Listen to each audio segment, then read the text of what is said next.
पिछले video lecture में हम लोग डिस्कस किए थे फोटोवोल्टिक सेल का construction and working principle discuss किए थे पिछले वीडियो में। आज हम डिस्कस करेंगे solar PV power generation system. This is the diagram of basic photovoltaic system integrated with power grid. Okay, यहाँ पे मेनली 5 ठो पार्ट रहता है। फर्स्ट जो पार्ट है वो है सोलर एरे और सोलर पैनल। उसके बाद जो पार्ट रहता है उसके बोलते हैं ब्लॉकिंग डायोड। नेक्स्ट जो पार्ट रहता है बैटरी स्टोरेज, उसके बाद इन्वर्टर, उसके बाद स्विचेस एंड सर्किट ब्रेकर रहता है और उसके बाद लोड कनेक्ट रहता है। फर्स्ट बात करेंगे सोलर सेल एरे और सोलर पैनल के बारे में बात करेंगे। This is the solar array. First रहता है सोलर पैनल और सोलर एरे। तो इसका काम क्या है?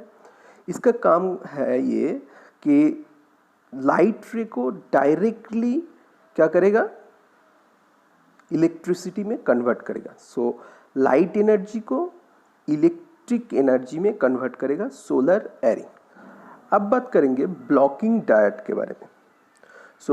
ये जो ब्लॉकिंग डायोड है इसका काम ये है, बैटरी से सोलर पैनल के थ्रू डिस्चार्ज हो सकता है नाइट टाइम या क्लाउडी कंडीशन में।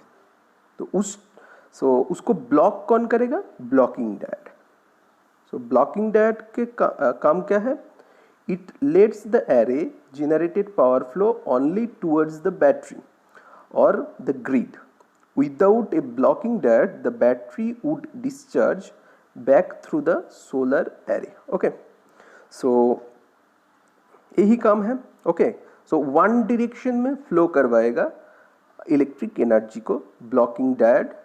ओके, ताकि मतलब पीवी पैनल के थ्रू बैटरी डिस्चार्ज ना हो पाए। ओके, नेक्स्ट जो पॉइंट है वो है बैटरी स्टोरेज। तो बैटरी स्टोरेज का काम क्या है? ये स्टोर करेगा सोलर एनर्जी को। स्टोर करने के लिए हम लोग बैटरी स्टोरेज यूज करते हैं। उसके बाद जो है इन्वर्टर क्या करेगा? सोलर से जो एनर्जी मतलब डायरेक्ट सनलाइट डीसी इलेक्ट्रिसिटी में कन्वर्ट होता है।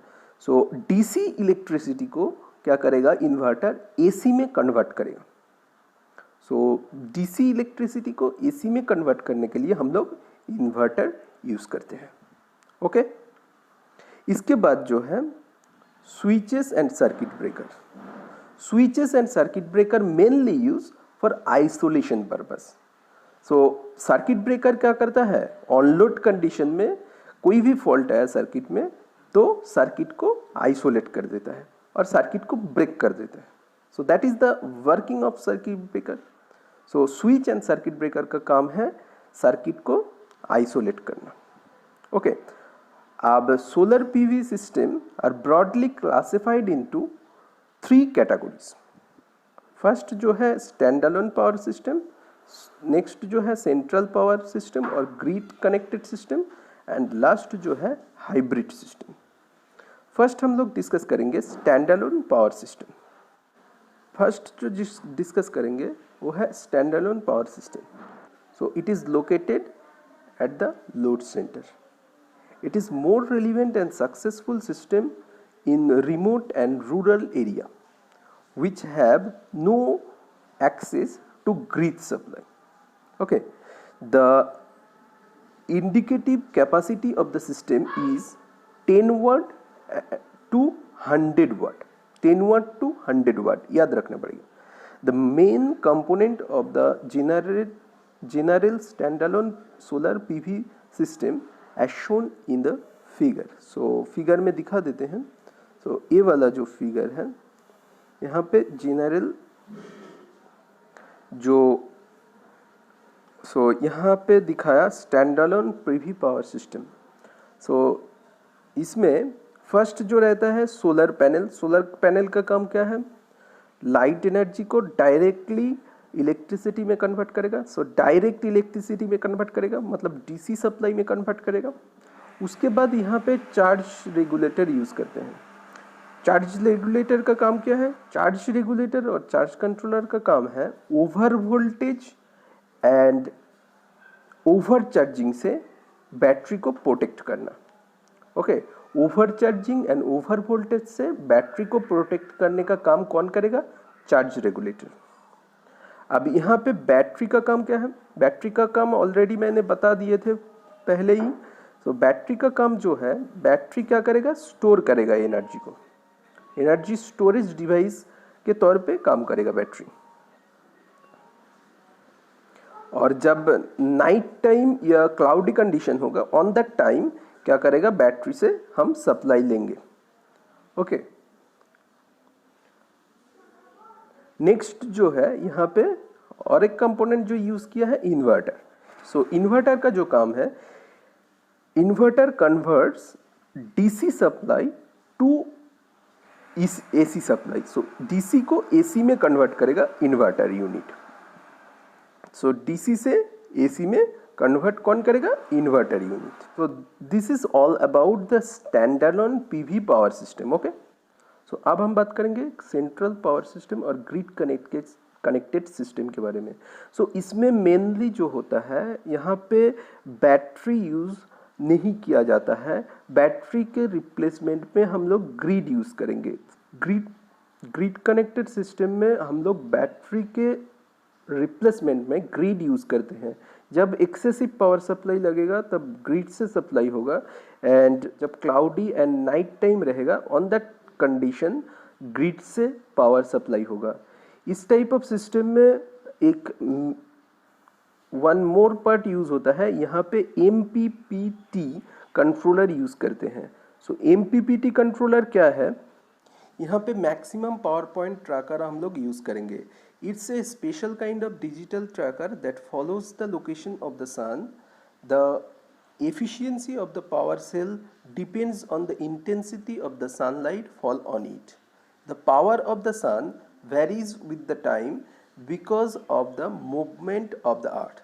So, absorbing the maximum light, the panel need to be moved along with the sun. Thereby, the maximum power point tracker is used with the solar panel. So, maximum power point tracker क्या करेगा? Solar panel को move करेगा। सन जिस तरफ move करेगा उस तरफ वो क्या करेगा? सोलर पैनल को मूव करेगा। सो मैक्सिमम सनलाइट को हम लोग यहाँ यूटिलाइज हम कर पाएंगे इस maximum power point tracker use करके।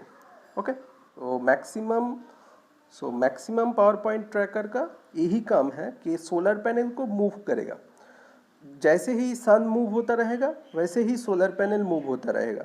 तो मतलब मैक्सिमम सनलाइट को हम यूटिलाइज कर पाएंगे using maximum power point tracker.